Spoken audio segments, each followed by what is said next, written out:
আসসালামু আলাইকুম। মাদারীপুর পল্লী বিদ্যুৎ সমিতি কর্তৃক আয়োজিত জিএম কাপ ক্রিকেট টুর্নামেন্ট উপস্থিত আছেন শ্রদ্ধেয় ডিজিএম কারিগরি মহোদয়। তার উপস্থিতিতে আজকের এই জিএম কাপ ক্রিকেট টুর্নামেন্ট পরিচালনা হচ্ছে।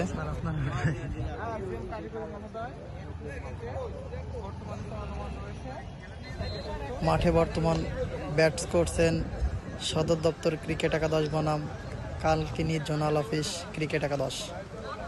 প্রথমে ব্যাট করে সদর দপ্তর ক্রিকেট একাদশ 137 রানের লক্ষ্যমাত্রা নিয়ে বর্তমান ব্যাট করছেন কালকিনি জোনাল অফিস ক্রিকেট একাদশ। এখন পর্যন্ত কালকিনি ক্রিকেট একাদশের 28 রান 2 উইকেটের বিনিময়ে তারা ব্যাট করছেন। ব্যাটে আছেন জিএম ওয়েন্ডেম রেদওয়ানুল ইসলাম। বল করছেন সদর দপ্তর ক্রিকেট একাদশের সেই দারুণ বলার প্রবাদ। অসাধারণ ভঙ্গিতে বলটি ঠেকিয়ে দিলেন।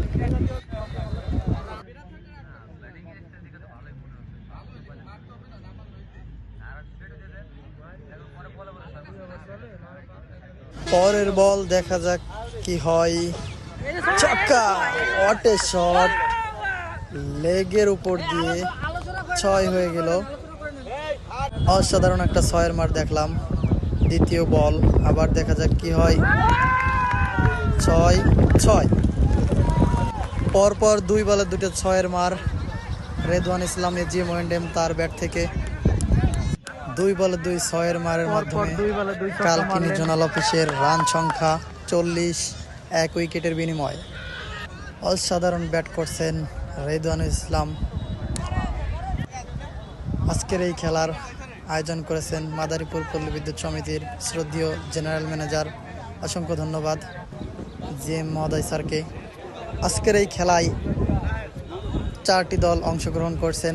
সদর দপ্তর ক্রিকেট একাদশ, কালকিনি জোনাল অফিস ক্রিকেট একাদশ, শিবচর জোনাল অফিস ক্রিকেট একাদশ এবং টেকেরহাট জোনাল অফিস ক্রিকেট একাদশ। অসংখ্য ধন্যবাদ শ্রদ্ধেয় জিএম স্যার সহ সকল মহোদয়গণকে, যারা আমাদের মাঝে এত সুন্দর একটা ক্রিকেট টুর্নামেন্টের আয়োজন করেছেন।